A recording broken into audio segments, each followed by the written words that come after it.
having invigilation. If possible, tomorrow we'll have, or else I'll adjust class, or we'll get another more session. Okay, today we'll see already you know what is exhaustive search and heuristic search. Today we'll see this part. Exhaustive search is just nothing but your uninformed search. Heuristic search is nothing but your informed search. Okay, we have seen that hierarchy, right? So we'll go directly, we'll revise the last class what we have done actually.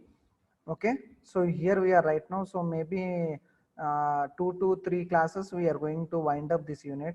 Okay, 2 to 3 classes maximum. If possible, tomorrow evening I'll release the assignment. Okay, you need to submit in Google Classroom, that I'll let you know how to submit and how to do it. Okay, so today we'll see this heuristic search and exhaustive search also we have already seen, right? BFS, DFS and all those things. We'll revise that one for 5 minutes, then we'll go to directly heuristic search. Okay, so listen carefully. So in quiz also you're going to get the questions. Okay, so listen that and participate in quiz. Okay, last 20 minutes we are going to have a quiz. Okay, fine.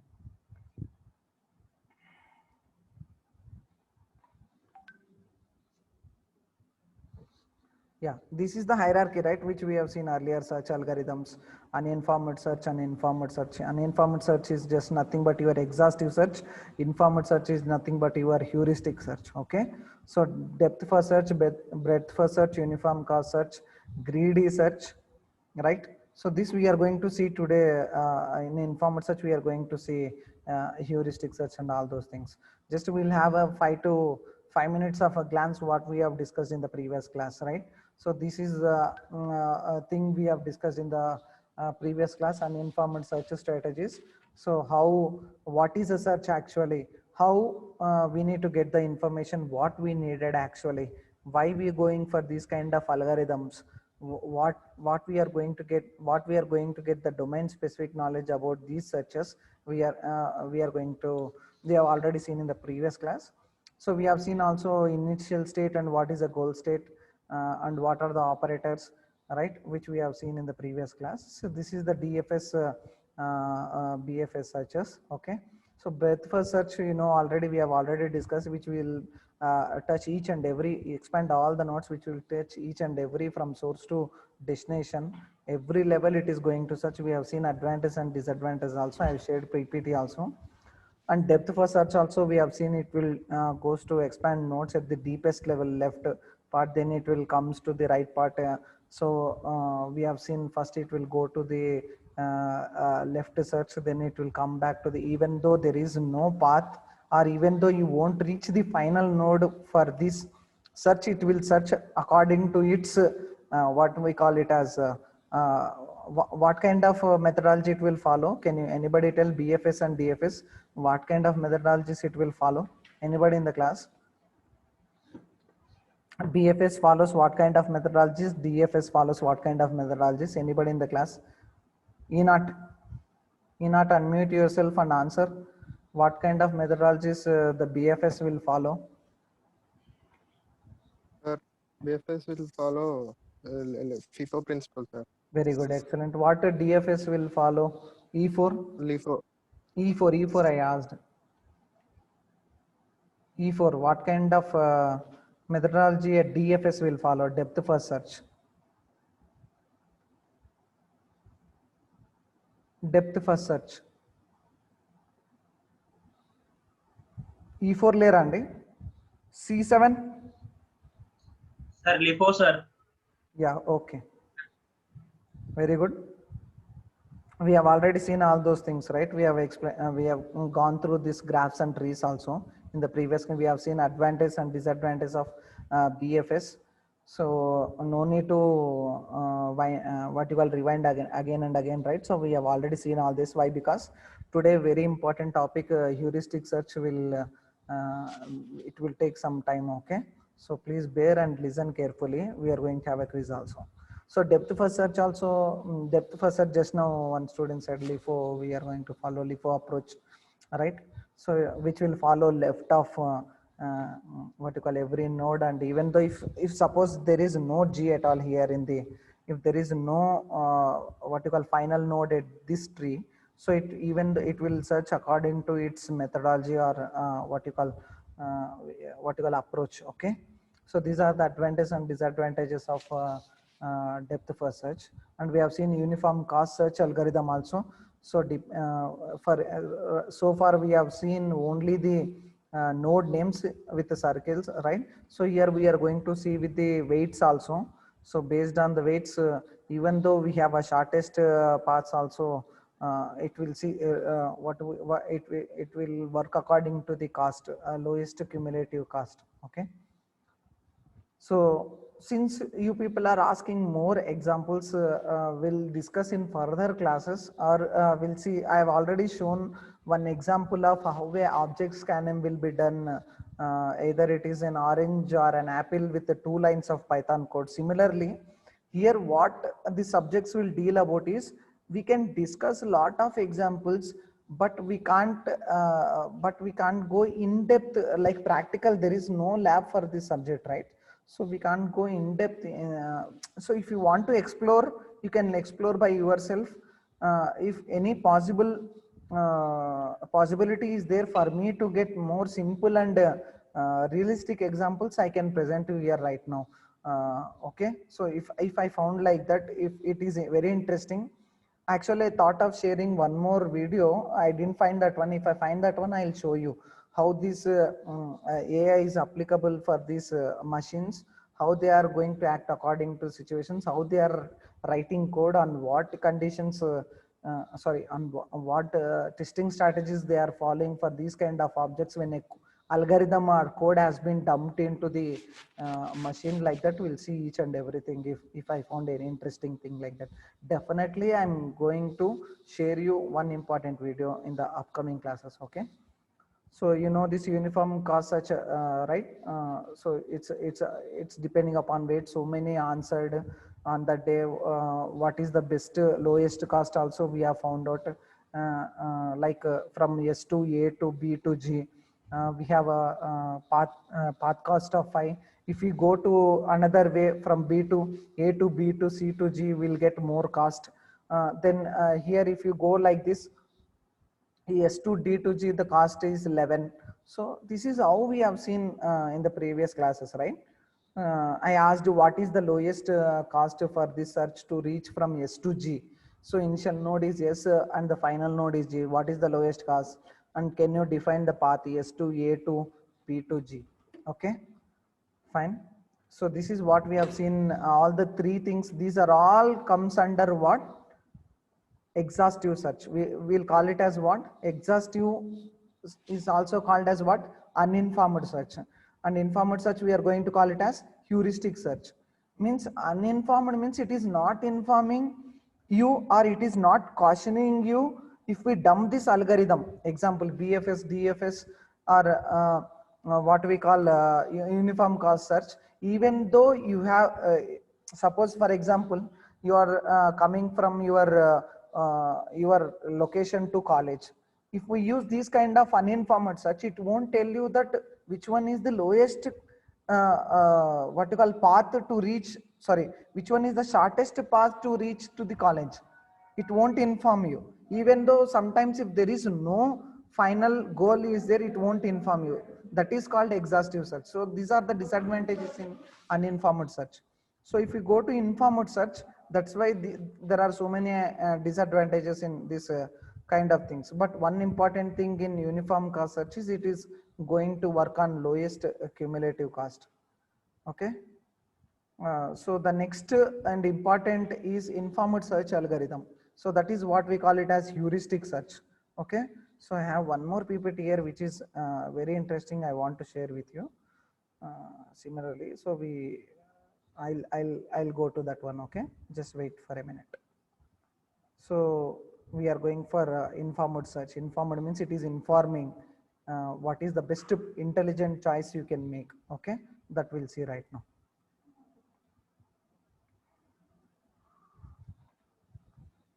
Hope this PPT is visible to everyone.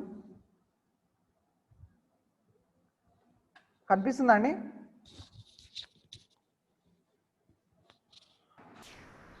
Yes, sir. Yeah, okay, fine. Thank you. Yeah, okay, right. So this is suppose so far we have seen those kind of searches will be applicable to the minimum something like not a big problems. It is applicable to only to it is restricted to small problems, or if you want to find out or search a possible solution, it is applicable to only few things. Means we need to go for uninformed search. To apply these kind of things or these kind of knowledge, we need to go for what you call informed search. It is informing you, means that you can have a n number of possible solution. Example, you can say 8 puzzle problem. You can have n number of moves. You can move from up, down, left, right, like that, right? Suppose if you go to another example of what you call backtracking, you can't in 8 puzzle you can have a backtracking, right? We have seen this one in characteristics and all those things. Whereas in chess game playing, once you take any move, or you decided to move you have chosen that step to move from one place to another place, then you can't come back. That is not allowing backtracking. So once you take any decision as a move in chess game, so you can't come back. So there is no possibility of changing that step, right? So that's a big problem. So many have what you call, you can go with backtracking also. You can change your decision, and you can find out the possible solutions to the problem. Okay, to solve larger problems. So also we use domain specific knowledge must be provided to improve the search efficiency. So what kind of domain efficiency? So heuristic, any advice that is often effective but not always guaranteed to work. So it is cautioning you that it is showing you some choices, but it doesn't show you that if you go to this way, you are going to get the solutions. Okay. So what is heuristic function? Estimate cost of an optimal path between two states. So how can I give you a better example? Optimal path means, optimized means reduced. Suppose you are coming from one route, so the path has a long distance, and you are coming from other route where the path is having a small distance. So that is what we call optimal path. So means reduced path or shortest path. So must be inexpensive to calculate. Yeah. So heuristic function is denoted by h of n. We'll see this one. Okay, one by one. So not required this one. What are these are the different kinds of methodologies we follow for heuristic search techniques. Depth search, we'll see this one by one. How we'll go. Hill climbing is one of the important thing, and one more search technique. Generate and test is one more such technique. Breadth first search we have already seen, but if we implement these search, breadth first search or depth search or hill climbing, generate and test, these are the techniques. Problem reduction, constraint satisfaction, means end, and these are the different techniques. We'll see every technique we have already seen: depth first, depth search and breadth search. Okay, so we'll see what is hill climbing, generate and test, and all the remaining techniques in the upcoming classes. Okay, these are the techniques which is followed for heuristic search. Okay, okay, fine. So any more questions? I'm going to have a 1 minute. If you want to ask any questions, you can ask here in the chat box. Any more questions?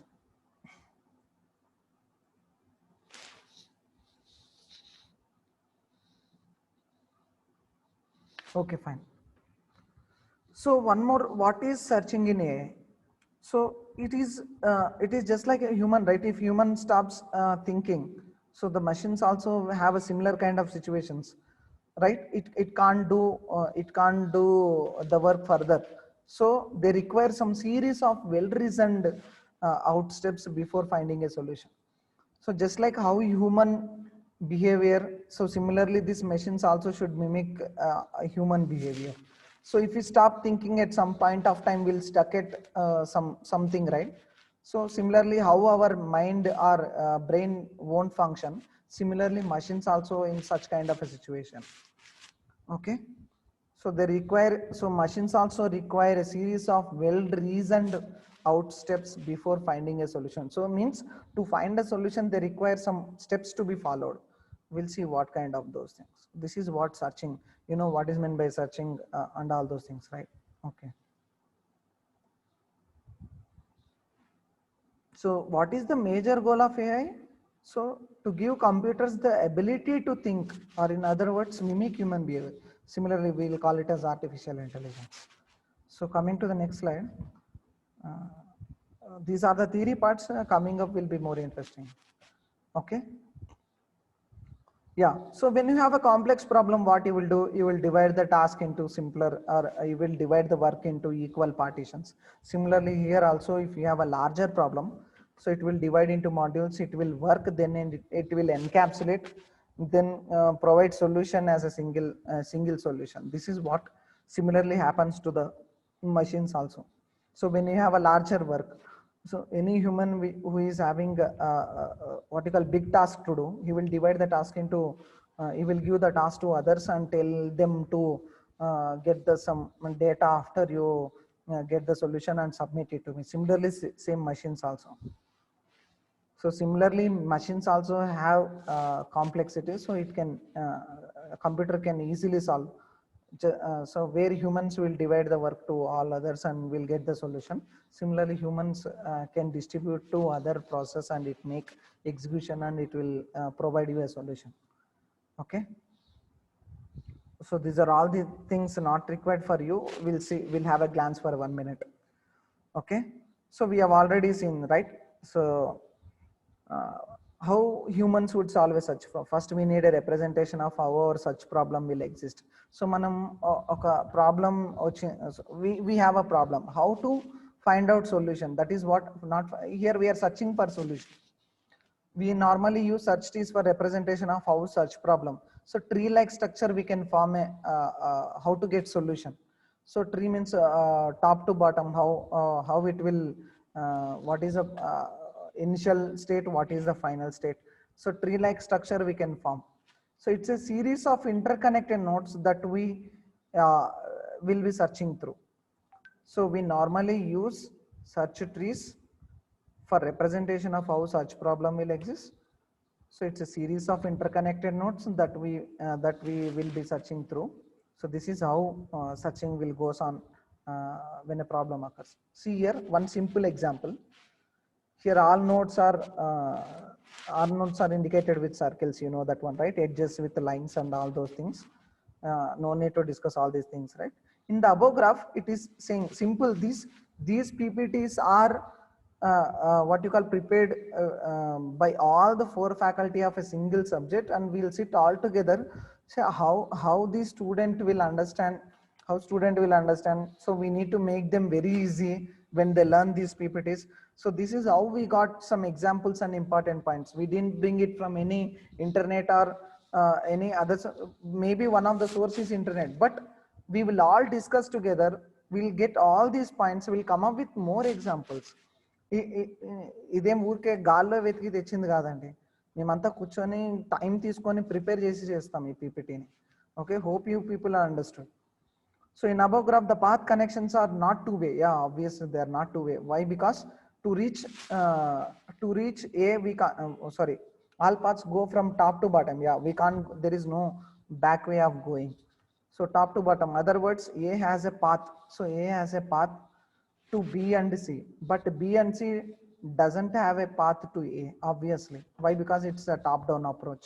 One way only. We can't go two-way. Hope you understood this point. All paths go from top to bottom. In other words, A has a path to B. So A has a path to B and C. So where and C doesn't have B and C. Sorry. Yeah, okay. A has a path to B and C. Fine. Okay. B and C doesn't have a path to A. So why? Because from A you are going to B, then to C. Yeah, fine. Oh, wait for a minute. Yeah, fine.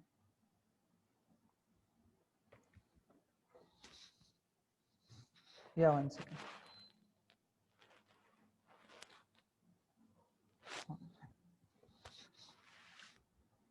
So So this understood, right? So circles are indicated with nodes and edges are connected to each nodes.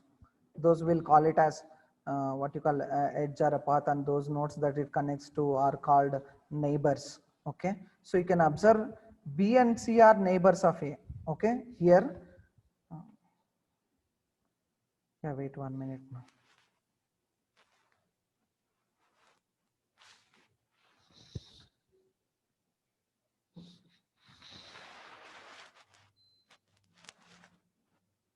Here the power is going and coming. Yeah, 1 minute. Hope you understood this example, right? So A has a path to B and C, but B and C doesn't have a path to A. So when coming to other things, B and C are neighbors of A. ఎందుకు ఎలా చెప్తామండి B and C neighbors of A? Can anyone say? Anyone in the class, how can we say that B and C are neighbors of A? E and D are neighbors of B? Anybody in the class? H not? H not, are you there? Sir, Yeah. How can we say? because they're child, like the sub. Exactly. D not. D not is there. Huh? D not. Sir, Yeah, can you tell me? Yeah, common parent node because they have direct connections. Okay, very good. All are answering. Okay, fine, very good. If you know this one, okay. sir, Can you tell me? actually B and C are children. Okay, fine. Whether D and E are neighbors of They will, whether D and E are neighbors of B? B and D. Yeah, sorry, not D and D. D for Delhi. Yeah. E for Sir, Europe. D and E will become the neighbors, sir. But D Whether and E D become and D, neighbors. my question is, But yeah, my question is whether D and E are neighbors of B or not. no, sir. They are not. They will become the children of B, no, sir. I'm asking same thing only, whether D and E are neighbors of B or not.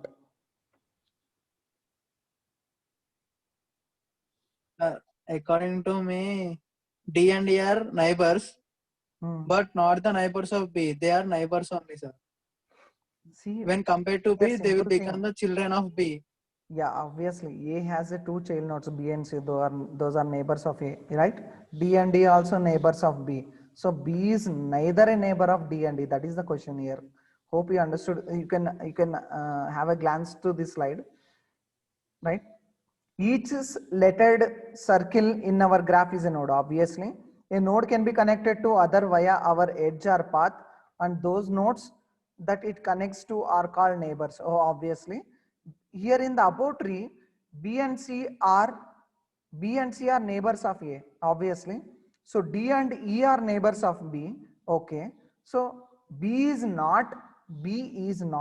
See here, you see B is not a neighbor of D and E, because B cannot be reached using either D or E. Yeah, I know, last 10 minutes. We'll have a 5 minutes of this one. అర్థమైందండి అందరికీ? shall I repeat it again? Why? Because we can't go back, right? Just like how I discussed in the just 1 minute back. So A has a path from B to C, but B and C doesn't have a path to A.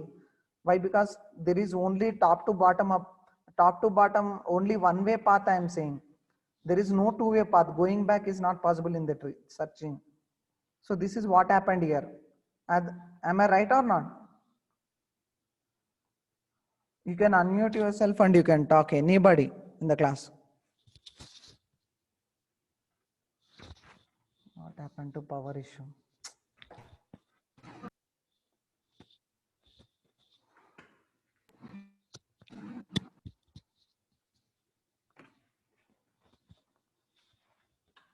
Hope you understood my point. You don't have any issues? You don't have any issues? Yeah, okay, fine. D not understood, right? Now how I am telling B and C are neighbors of A, D and E are neighbors of B, but D and E, but B is neither a neighbor to D and yeah, B is neither a neighbor to D and E. D and E are neighbors to B. Hope you Okay, understood sir. my Yes, point. sir. Yeah. Yes, sir. So our search graph also contains depth. This is what we understood, right? Depth 0 to depth 6. So top to bottom. Okay. So this follows some DFS like structure. So that's why we'll include this one as uninformed kind of things. Okay.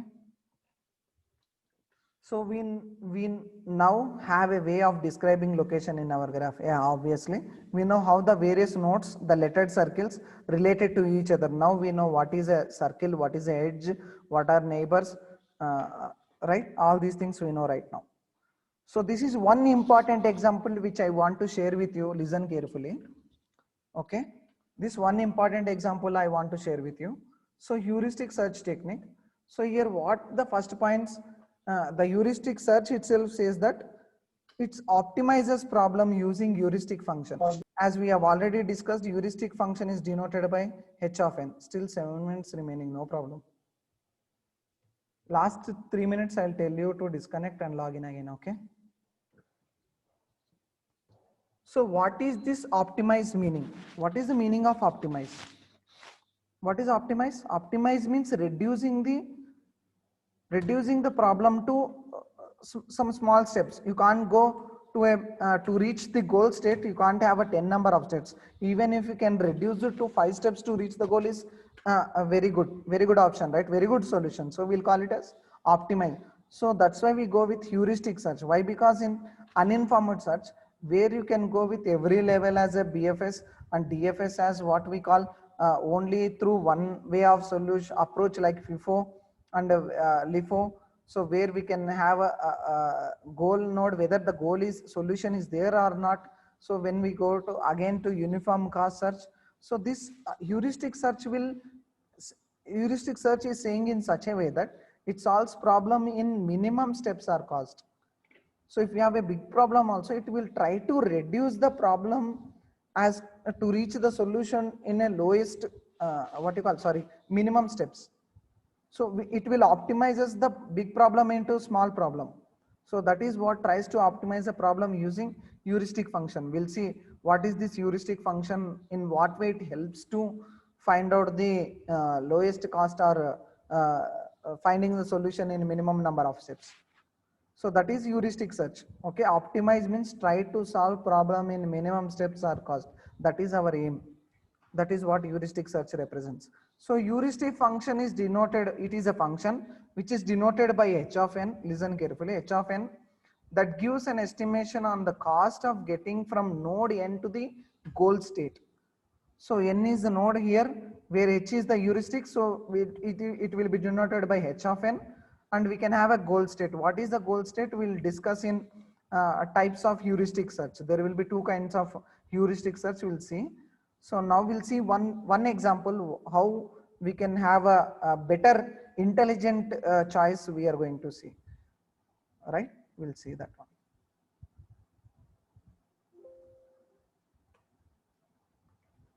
See what the heuristic will say is how far you are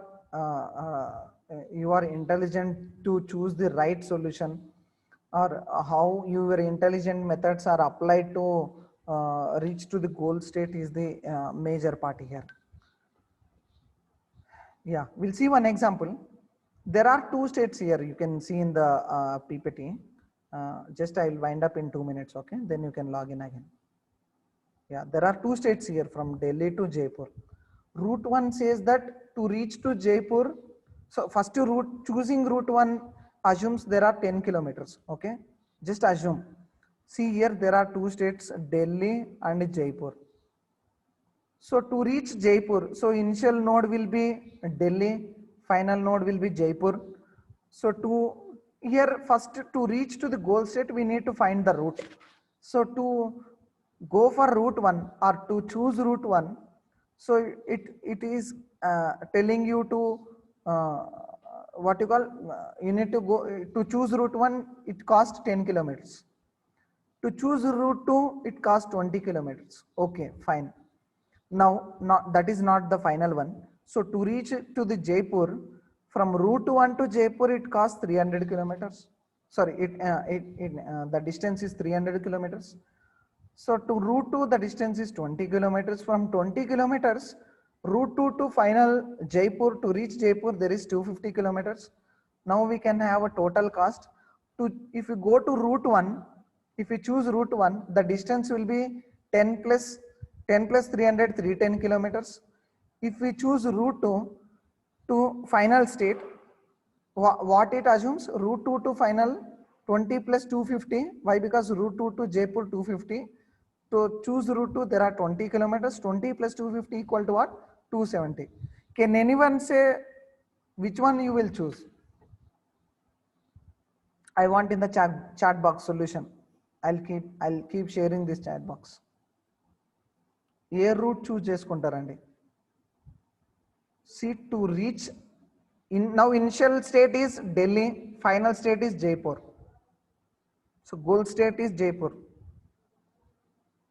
Node n will be the initial node. So Delhi to Jaipur, which route you will choose? So those who answer, they are active, I think. I'll consider. F7 says R2, G9 says R2, 515 says R2, D1 says R2, F1 says R2. D0 and H0 not responding, E7, ladies here 270. Okay, what is the 270? Either route 1 or route 2? Who said 270 here? D0. Yeah, make it fast. So try to answer this one. Log out and log in again. So your answer is route 2, right? So I'll also log out and log in again. Log out all of you people and log in again.